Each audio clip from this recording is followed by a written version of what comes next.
ಅದಕ್ಕಾಗಿ ಹೋರಾಟ ನಡೆಸುವಂತ ಸಿದ್ದರಾಮಯ್ಯನವರಿಗೆ ಸಿದ್ದರಾಮಯ್ಯನವರಿಗೆ ಕಾಂಗ್ರೆಸ್ ಸರ್ಕಾರಕ್ಕೆ ಮುಧೋಳ ರಾಜ್ಯ ಸರ್ಕಾರ ವಕ್ಫ್ ಹೆಸರಲ್ಲಿ ರೈತರ ಜಮೀನು ಮತ್ತು ಮಠ ಮಂದಿರಗಳ ಆಸ್ತಿಯನ್ನ ಕಬಳಿಸಿರುವುದನ್ನು ವಿರೋಧಿಸಿ ವಿಶ್ವ ಹಿಂದೂ ಪರಿಷತ್ ಭಜರಂಗ ದಳ ಇಂದು ಮುಧೋಳದಲ್ಲಿ ತಾಲೂಕು ದಂಡಾಧಿಕಾರಿಗಳ ಮೂಲಕ ಸರ್ಕಾರಕ್ಕೆ ಮನವಿ ನೀಡಲಾಯಿತು. ಇದೇ ಸಂದರ್ಭದಲ್ಲಿ ಪ್ರತಿಭಟನೆಯನ್ನುದ್ದೇಶಿಸಿ ಮಾತನಾಡಿದ ವಿಶ್ವ ಹಿಂದೂ ಪರಿಷತ್ ಜಿಲ್ಲಾ ಪ್ರಧಾನ ಕಾರ್ಯದರ್ಶಿ ಬಸವರಾಜ ಮಹಾಲಿಂಗೇಶ್ವರ ಮಠ ಇಂತಹ ಅಸಂವಿಧಾನಿಕವಾದ ಸರ್ವಾಧಿಕಾರ ಧೋರಣೆಯನ್ನ ಸರ್ಕಾರ ಕೂಡಲೇ ಅತಿಕ್ರಮಣಿಸಿದ್ದ ಆಸ್ತಿಯನ್ನ ಮರಳಿ ರೈತರಿಗೆ ಮತ್ತು ಮಠ ಮಂದಿರಗಳಿಗೆ ನೀಡಬೇಕು. ರೈತರ ಉತಾರಿನಲ್ಲಿ ವಕ್ಫ್ ಆಸ್ತಿಯಂತಹ ತಿದ್ದುಪಡಿ ಮಾಡಿ ರೈತರಿಗೆ ನೀಡಿರುವ ನೋಟಿಸ್ ಅನ್ನು ವಾಪಸ್ಸು ಪಡೆಯದೆ ಉತಾರಿನ ಪಹಣಿ ಕಲಂ 11ರಲ್ಲಿರುವಂತಹ ವಕ್ಫ್ ಆಸ್ತಿ ಅಂತ ಬರೆದಿರೋದನ್ನ ಯಾವುದೇ ಷರತ್ತುಬದ್ಧ ದಾಖಲೆಗಳಿಲ್ಲದೆ ಮೊದಲಿನ ಉತ್ತಾರದಂತೆ ತಿದ್ದುಪಡಿ ಮಾಡಬೇಕು ಅಂತ ಸರ್ಕಾರವನ್ನ ಆಗ್ರಹಿಸಿದ್ರು. ಸರ್ಕಾರದ ವಿರುದ್ಧ ವಾಗ್ದಾಳಿ ನಡೆಸಿದ ಬಸವರಾಜ ಮಹಾಲಿಂಗೇಶ್ವರ ಮಠ ವಿಶ್ವ ಹಿಂದೂ ಪರಿಷತ್ ಭಜರಂಗ ದಳದ ಜಿಹಾದ್ ಅಂತಹ ಘಟನೆಗಳು ನಡೆದಾಗ ಭಜರಂಗ ದಳ ವಿರೋಧ ಮಾಡ್ತಾ ಬಂದಿದೆ. ಸರ್ಕಾರ ಈಗ ಲ್ಯಾಂಡ್ ಮಾಫಿಯಾ ಲ್ಯಾಂಡ್ ಜಿಹಾದ್ಗೆ ಕೈ ಹಾಕಿದೆ ಅಂತ ಸರ್ಕಾರದ ವಿರುದ್ಧ ಹರಿಹಾಯ್ದರು. ಇದೇ ಸಂದರ್ಭದಲ್ಲಿ ಮಲ್ಲು, ಕಾವಿ, ಮಹೇಶ, ಪಾಟೀಲ, ಕರಿಯಪ್ಪ, ಭಜಂತ್ರಿ, ಜಯಶ್ರೀ, ಗೋಕಾಕ್ ಮಠ, ವೆಂಕಟೇಶ್, ಅಂಬಿ, ಅಜಯ್, ಬಾಗಿ, ವಿಶ್ವ ಹಿಂದೂ ಪರಿಷತ್ ವಿದ್ಯಾರ್ಥಿ ಘಟಕದ ಅಧ್ಯಕ್ಷ ಅಮಿತಾ, ಯರಗಟ್ಟಿ ಮಧು, ಹಿರೇಮಠ, ಮಹಾದೇವಿ, ಸಕು, ಬಡಗೇರ ಸೇರಿದಂತೆ ಭಜರಂಗ ದಳದ ಕಾರ್ಯಕರ್ತರು ಉಪಸ್ಥಿತರಿದ್ದರು. ರಾಜ್ಯದಲ್ಲಿ ರಾಜ್ಯ ಸರ್ಕಾರ ರೈತರ ಜಮೀನುಗಳಿಗಿರ್ಬೋದು, ಮಠ ಮಾನ್ಯಗಳಿಗಿರ್ಬೋದು ಮತ್ತು ಹಿಂದೂಗಳ ಸ್ವಂತ ಜಾಗಗಳಿಗಿರ್ಬೋದು ಇವತ್ತೇನು ಸರ್ಕಾರದಿಂದ ಅಥವಾ ವರ್ಕ್ಸ್ ಬೋರ್ಡ್ದಿಂದ ಏನಿವತ್ತು ಸರ್ಕಾರದಿಂದ ನೋಟಿಸ್ ಬರ್ತಾ ಇರ್ಬೋದು.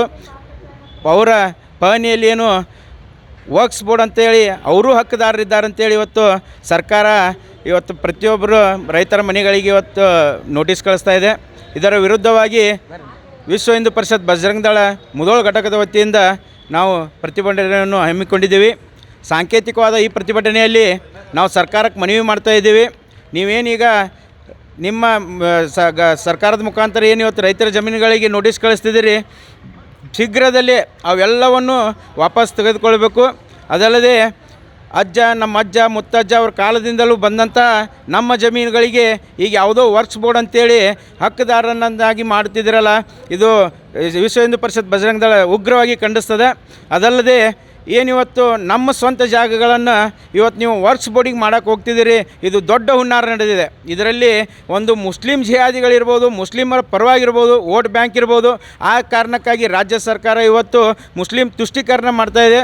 ಅವರ ಪರವಾಗಿ ನಿಲ್ಲಬೇಕಂತೇಳಿ ಇವತ್ತು 3 ತಿಂಗಳಲ್ಲಿ ಪಹಣಿ ಅದಾಲತ್ ಅಂತೇಳಿ ಕಾರ್ಯಕ್ರಮ ನಡೆಸಿ ಅದರಲ್ಲಿ ಇರ್ತಕ್ಕಂಥ ಎಲ್ಲ ತಮ್ಮ ವರ್ಕ್ಸ್ ಬೋರ್ಡ್ಗೆ ಹಕ್ಕುದಾರರನ್ನಾಗಿ ಮಾಡಿ ಅವರ ನಿರ್ಧಾರ ಅದರದೇ ವರ್ಕ್ಸ್ ಬೋರ್ಡ್ದೇ ನಿರ್ಧಾರ. ಇತರ ಜಮೀನುಗಳು ಹೆಂಗೆ ಹೋಗ್ಯಾವು ಹಂಗೆ ಬರ್ಬೇಕಂತೇಳಿ ನಾವು ಜಿಲ್ಲಾ ಘಟಕದ ವತಿಯಿಂದ ತಾಲೂಕಾ ಘಟಕದ ವತಿಯಿಂದ ಇವತ್ತು ಮನವಿ ಸಲ್ಲಿಸ್ತಾ ಇರ್ತೇವೆ.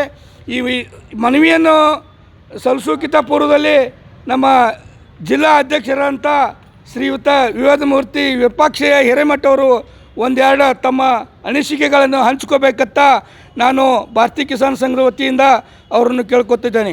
ಅನ್ನದಾತನಿಗೆ ಇವತ್ತು ಏನು ಈ ಮಂತ್ರಿ ಅದನ್ನು ಜಮೀರ್ ಅಹ್ಮದ್ ಹಾಗೂ ಸಿದ್ದರಾಮಯ್ಯನವರು ಅನ್ಯಾಯ ಮಾಡ್ತಾಯಿದ್ದಾರೆ. ನಮ್ಮ ರೈತ ಕುಲ ಏನಾದರೂ ಇವತ್ತು ಉತ್ತೋದನ್ನು ಬಿತ್ತೋದನ್ನು ನಿಲ್ಲಿಸ್ಬಿಟ್ರೆ ನೀವೆಲ್ಲ ಉಪವಾಸ ಬೀಳ್ತೀರ ಅನ್ನೋದನ್ನು ನೀವು ಮನಗಾಣಬೇಕು.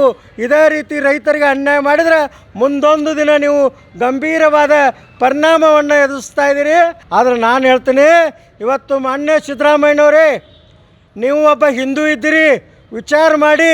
ಇವತ್ತು ನಿಮ್ಮ ಅಣ್ಣ ತಮ್ಮಂದಿರ ಹೊಲ ಮನೆ ಮಠ ಧಾರ್ಮಿಕ ಕೇಂದ್ರಗಳು ಇವತ್ತು ವಕ್ಫ್ ಆಸ್ತಿಗೆ ಅಂತ ಕಾನೂನು ತಂದಿಟ್ಟಾರಲ್ಲ, ಇದು ಇವತ್ತು ಭಾರತ ದೇಶದ ಪ್ರಧಾನಮಂತ್ರಿಗಳಾಗಿರ್ತಕ್ಕಂಥ ನರೇಂದ್ರ ಮೋದಿ ಅವರು ವಕ್ಫ್ ಕಾನೂನನ್ನು ತಿದ್ದುಪಡಿ ಮಾಡಬೇಕಂತೇಳಿ.